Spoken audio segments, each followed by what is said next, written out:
It's time for Tony DuMont's Game Show, the show where the name of the game is Game Show Reviews, because we're always game for game shows. You show us the game and we'll show you a show. Okay, it's our first one. We don't have a decent intro, so let's meet our host, the host with the most acne, Tony DuMont.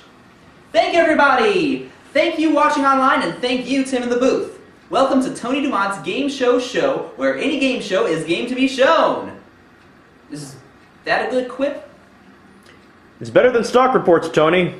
Indeed it is. So for our inaugural broadcast, I'd like to show you a program that I'm sure a lot of you grew up watching as I did.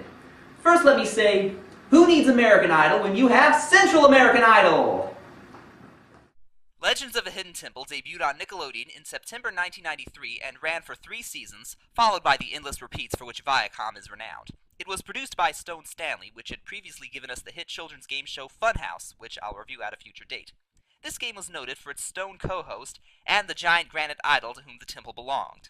The human with a microphone is Kirk Fogg, and the granite idol is Olmec, voiced by accomplished voiceover actor D. Bradley Baker, but we'll get into that later. The temple itself, inspired by the Indiana Jones series, was a Mayan ruin complete with a medieval European jester's court, an ancient Egyptian tomb, an ancient Roman tomb, a Southeast Asian shrine, and even a mine shaft with a working elevator. Those Mayans were indeed an advanced culture. They discovered chocolate, developed mathematics, and now it seems they've been all over the world. They even invented lasers! So let's get right to the game. In each episode, there's a particular artifact from a historical or mythical legend from somewhere in the world, and 6 teams will compete in 3 elimination rounds for the chance to retrieve it. Do you know the names and colors of all 6 teams? The red Jaguars, the blue Barracudas, the green monkeys, the orange iguanas, the purple parrots, or the silver snakes. If you knew that, it really doesn't mean much in the grand scheme of things.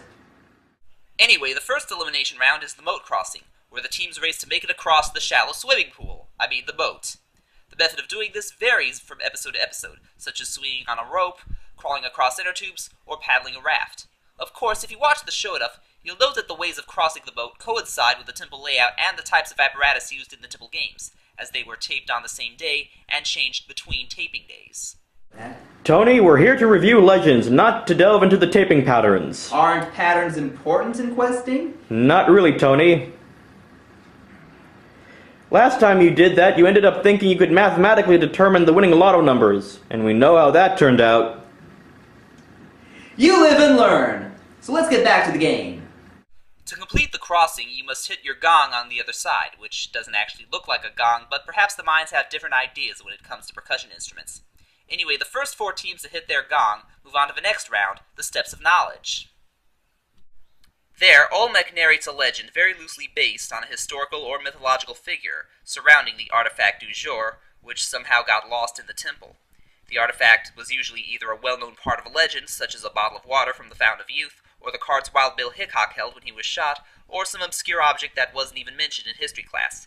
In fact, a lot of the legends on the show we hadn't heard about in history class. They were from both sexes and a wide range of cultures, such as the Inuit warrior Abanukak, the African queen Nzinga, and the Japanese shogun Tokugawa Ieyasu. But, of course, I do mean it was loosely based. The artifacts were not always historically accurate. One episode was around the silver saddle horn of Hannibal. The horn was not applied to the saddle until the days of the Old West. Not so fast!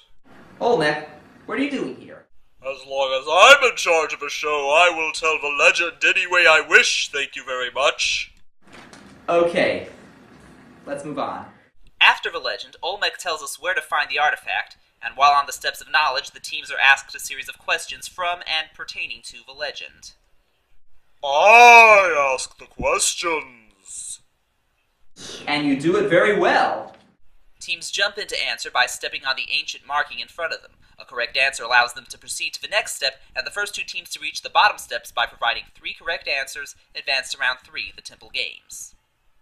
Those 2 teams are properly introduced and face off in 3 skill games patterned after the legend, played on a rotating series of apparatus such as climbing walls or soap-covered surfaces. In each game, the object was to complete the task first or make the most progress in 60 seconds. One member of each team played the first game, the other played the second, and both played the third. The winners of games 1 and 2 each received half a pendant of life. Game 3 was worth a full pendant. Of course, as I said earlier, this show is from the same company that gave us Funhouse, which also had 2 teams of kids competing in 3 head-to-head skill tests, and an endgame where players ran one at a time through a house full of obstacles. So this show is pretty much Funhouse with an Indiana Jones atmosphere, only it's better remembered.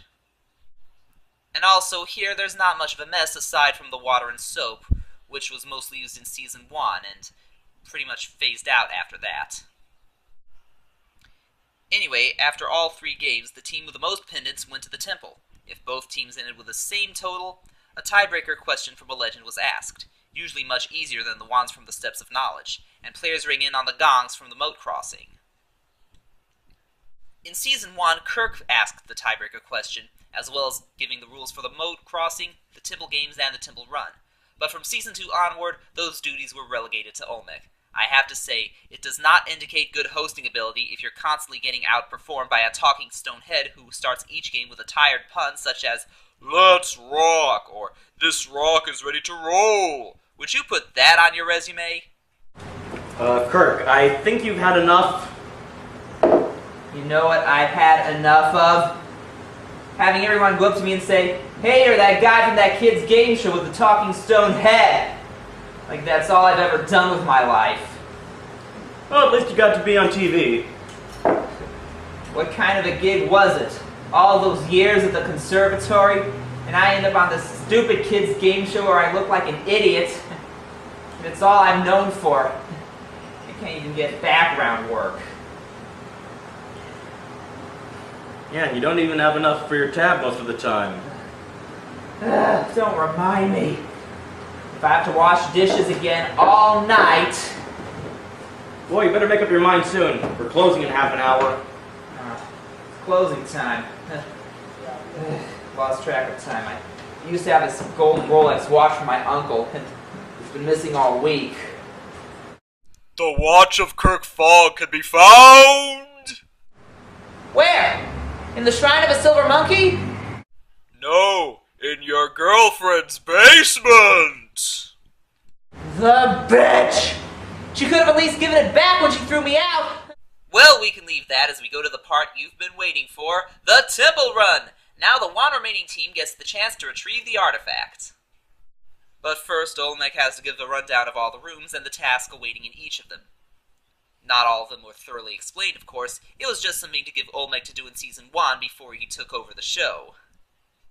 The rooms varied from episode to episode, at least they did in Seasons 1 and 2, but the one room people remember is the one that was used in every episode, the Shrine of the Silver Monkey. You mean the Shrine of the Silver Monkey? Right, the Shrine of the Silver Monkey. The Shrine of the Silver Monkey. Come on, the word shrine only has one syllable. What are you, an R&B singer? What are you? A racist? Hey, come on, I'm just pointing out how R&B singers tend to use more syllables than necessary. There's a term for that. It's called melismatic. Maybe I never studied music theory, but I know racism when I see it. Well, this is my show, not yours. To open the doors, you must assemble the Silver Monkey statue, which has 3 parts, base, middle, and head, and place it on its pedestal facing outward. It seems simple enough, and yet many teams struggle with it. And to think of all the runs that ended here because the teams could not figure out how to solve this preschool-level puzzle. Really, how hard could it be? Base, middle, head. The worshippers of the Silver Monkey knew they were powerless against the spread of Buddhism, so they separated their beloved idol into 3 pieces and scattered them before their enemies could get to it. But first, on a sacred scroll, they had drawn up the instructions on how to reassemble the Silver Monkey, in the hopes that someday somebody would. But those instructions were lost for millennia, until a middle schooler from Central Florida recovered it, and the gods did bestow on her and her partner a mountain bike, a video game console, and a trip to space camp. And here are the instructions. Unfortunately, Many have not heeded them. So what'd you think of that? Amateur. The rules are that the team has 3 minutes to enter the temple, 1 player at a time, make it to the artifact, and bring it back through the gate. The temple has 12 or 13 rooms depending on the layout, and to get from one room to the next, you must either negotiate your way through obstacles to reach a door, which you must open by hitting an actuator button, or else you have to perform some kind of stunt to open the door. Well, aside from that, reaching the artifact is not as easy as it appears, because, as the host explains, there are many locked doors and dead ends. Also, there are 3 temple guards, each in a different room, ready to capture you. Well, surely you could see that they're just the show's spotters in Mayan garb, but come on. When you were younger and watching this for the first time, those guards scared you silly. Really, you're racing against the clock, you're under a lot of time pressure, people are watching you on TV and in the studio audience, and these guards just jump out and grab you by surprise. I don't see how anyone could not get startled. Tony, it's actually not excusable. What do you mean it's not? You're considerably older. Yeah, but... Whoa, temple guard!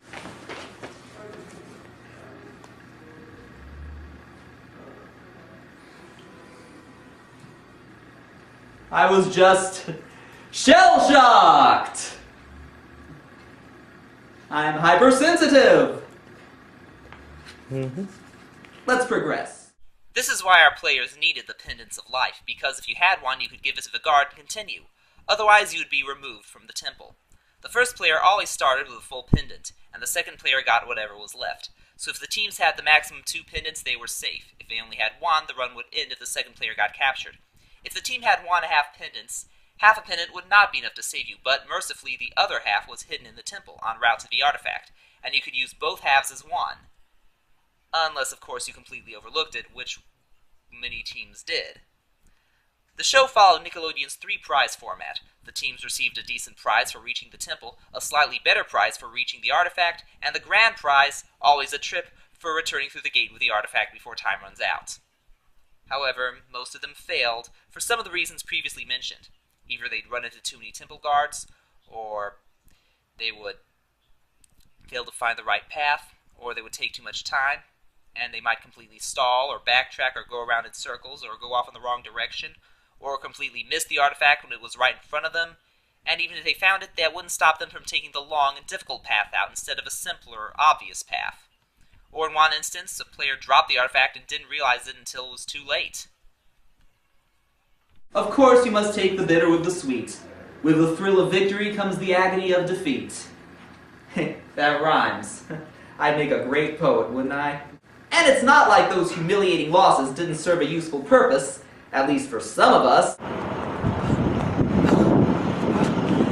You reeked all over the field! You run like a crippled turtle! Sorry, Coach!